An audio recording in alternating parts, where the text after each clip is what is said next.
But I do think they're convincing. I think that people will believe this confection produced by Hollywood. What you're about to hear isn't about one event, one interview, or one dramatic exit. It's about patterns, moves made early, decisions that didn't wait for permission, and a hunger that didn't come with patience. Let's start with the moment Meghan walked into Kevin Costner's charity event, smiling, camera ready, visible again. On the surface, it looked like a harmless celebrity appearance. But here's the part people didn't notice. The same event happened the year before, and she deliberately skipped it. Same charity, same host, same room, different strategy. According to Bauer, the first time around, she was in full Netflix launch mode. Every appearance had to serve a purpose. And that purpose didn't include standing next to Harry or looking like just another celebrity guest. Being photographed with her own husband didn't fit the image she was trying to sell, and showing up at that event felt, in her mind, beneath the positioning she wanted at that exact moment. Fast forward 1 year, and suddenly that same event becomes acceptable, necessary even. Not because it changed, but because her situation did. Hollywood wasn't calling the way it used to. Doors that once opened quietly were now staying closed. The A-list wasn't hostile,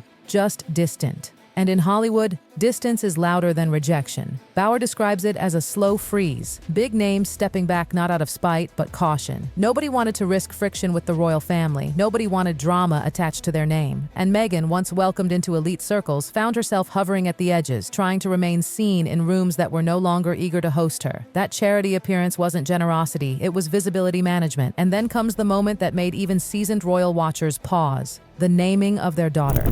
But ever since Meghan left Britain and then did the Oprah Winfrey interview, it's been really poisonous. Lily, a name that wasn't just sentimental, it was deeply personal. It was Queen Elizabeth's childhood nickname, private, sacred, known only to those closest to her. And the public was told it was a tribute, a loving gesture passed down through generations. But behind that soft explanation sits a timeline that changes everything. 2 days before the birth was even announced, a website domain connected to the name was already registered. Lawyers were already involved, branding was already in motion, before the Queen was informed, before the family announcement, before the world knew the baby's name. The commercial groundwork was laid. According to Bauer, Harry didn't think like that. He never has. There's no commercial instinct there, no branding reflex, which is exactly why Bauer is so clear about where that decision came from. This wasn't sentimental, it was strategic. The Queen found out about the name only after the legal pieces were already in place. A deeply personal nickname turned into an asset before consent was even part of the conversation.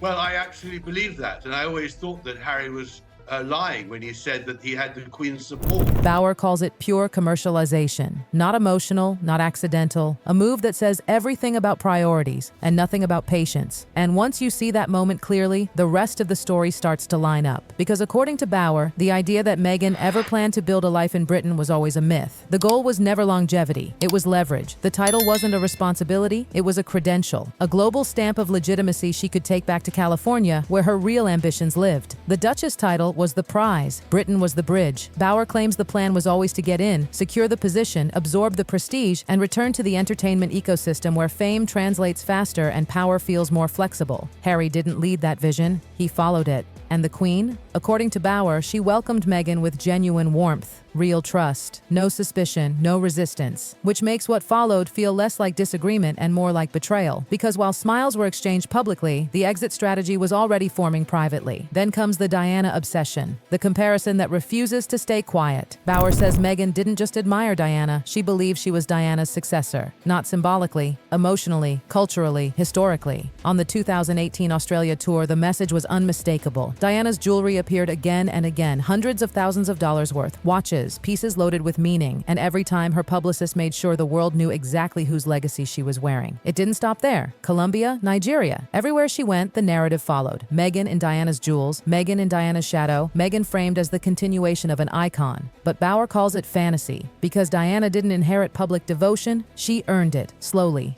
Painfully. Over years of showing up, connecting, failing, trying again, the affection wasn't instant, it was built. And Bauer argues Meghan misunderstood that completely. She saw the outcome without respecting the process. She believed association could replace effort, that wearing the symbols could unlock the same loyalty. It couldn't. And while this misreading played out publicly, the damage behind the scenes was becoming impossible to hide. Christmas 2017 at Sandringham marked the breaking point. Harry's lifelong friends were there. Men who'd known him before fame, before scandal, before Meghan. The jokes were familiar. The atmosphere was traditional. And Meghan hated it. She clashed with them openly, took offense, shut it down. And from that moment, they had a nickname for her, the Fun Police. According to Bower's sources, that weekend wasn't awkward. It was decisive. It was when Harry was told, directly or indirectly, that these friendships had to go. Not boundaries, not distance, gone. And when the wedding came, the message was unmistakable. Those same friends weren't invited to the private dinner, not one. The men who had been Harry's core support system for years were erased from the most important night of his life. Bower describes it as separation, from history, from grounding, from people who knew him before everything changed, and Harry complied. By the time the public saw a united couple, the inner circle had already been dismantled, and that pattern, control, image, elimination, would surface again. British Vogue should have been a triumph. Instead, it became another fracture. Meghan wasn't content with contributing. She wanted control over the cover, over the content, over the digital rollout, acting less like a guest editor and more like the one in charge. When editor Edward Enninful pushed back, things exploded. He didn't want her on the cover. He didn't want interference. And when he said no, the relationship soured completely. Staff were left frustrated. Boundaries were crossed. And afterward, Enninful made it clear, once was enough. Journalists who worked with Meghan echoed the same feeling. Manipulated, orchestrated, betrayed. And then there's the childhood story, the one repeated for years as proof of lifelong activism. The letter to Procter & Gamble, the sexist ad, the brave little girl changing corporate behavior with a pen and paper. Except, it didn't happen. Her father says no letter was ever sent. Vanity Fair checked. Procter & Gamble checked their meticulously kept records. Nothing. No letter. No response. No change driven by her actions. Bower calls it fabrication, a myth designed to manufacture authenticity. And when you step back and connect it all, the timing, the branding, the exits, the control, the stories that collapse under scrutiny, a different picture emerges. Not chaos. Design. Calculated moves wrapped in emotion. Strategy disguised as spontaneity. And a narrative that only works if nobody checks the fine print. Once you recognize the pattern, it becomes impossible to unsee it. Every moment that once looked messy or misunderstood suddenly snaps into focus, not as chaos, but as intent wrapped in emotion. The exits weren't impulsive, the conflicts weren't accidents, and the fallout wasn't unexpected. It was calculated risk. Because here's the truth nobody likes to say out loud. When you build a public identity around control, eventually everything becomes a threat. Friends, editors, institutions, even history itself. By the time Harry realized what he'd lost, the ground beneath him was already gone. Bower paints Harry as someone who didn't just lose friends, he lost context. The people who knew him before titles became liabilities, before every conversation had a camera lurking nearby. Those men weren't just social connections, they were anchors. And once they were cut loose, Harry was floating in unfamiliar waters, dependent on a single orbit, a single narrative, a single voice telling him what loyalty looked like now. And that isolation didn't happen by accident. It's why Bower says Harry suffers enormously now. Not publicly, privately, because when everything collapses, the people you pushed away are the ones you instinctively reach for, and they're gone. Hollywood noticed that dynamic too. Executives talk, editors talk, publicists definitely talk. And what began as quiet concerns turned into unspoken rules. Meghan wasn't impossible, she was expensive. Not financially, but reputationally. Working with her meant surrendering control, agreeing to terms that shifted midstream, and navigating an emotional landscape where praise was expected and resistance was punished. So invitations slowed, collaborations stalled, the buzz softened. Which explains why appearances that were once optional suddenly became necessary. Charity events, red carpets, carefully curated moments meant to signal relevance without admitting desperation. And that's where the tragedy sharpens. Because the story Meghan seemed to believe, the Diana parallel, the misunderstood heroine, the wronged woman rejected by a cold institution, required one crucial element: public patience, time, grace, a willingness to grow in front of people rather than above them.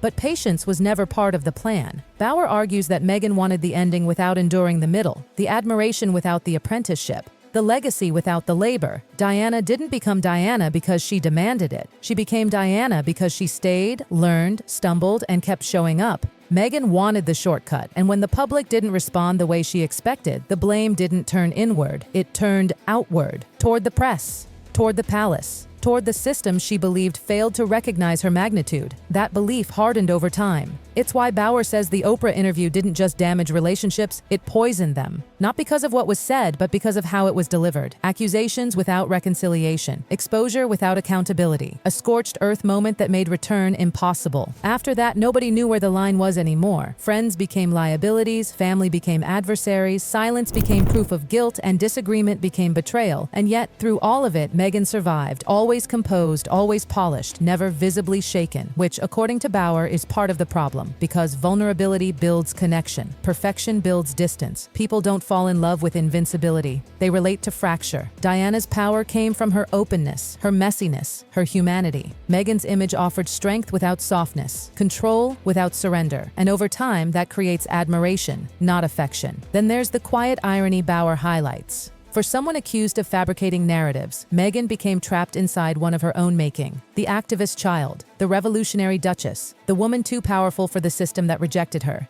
Each story had to escalate because once you sell myth, reality becomes a downgrade. And the danger of myth is that it collapses the moment someone checks the receipts, which Bauer did. Over and over again, he didn't attack emotion. He challenged chronology. He didn't dispute pain. He questioned intent. And in doing so, he exposed something far more unsettling than scandal. A life lived as a brand. From the moment Meghan entered the royal sphere, everything became convertible. Titles into access, access into influence, influence into monetization. Even family moments weren't exempt. Names became domains, stories became assets, trauma became currency. And Harry, raised in a world where symbolism mattered more than profit, never saw it coming. He didn't understand the machinery. He didn't anticipate the speed. He trusted love to be enough to navigate an ecosystem built on optics and leverage. That trust cost him almost everything familiar. Bauer doesn't paint Meghan as a villain in a fairy tale. He paints her as something far more modern, a strategist shaped by Hollywood logic, where visibility equals value and narrative control equals survival. But monarchy doesn't work that way. You don't bend it, you don't monetize it, and you certainly don't outmaneuver it without consequences. So when the doors began closing, it wasn't punishment, it was gravity.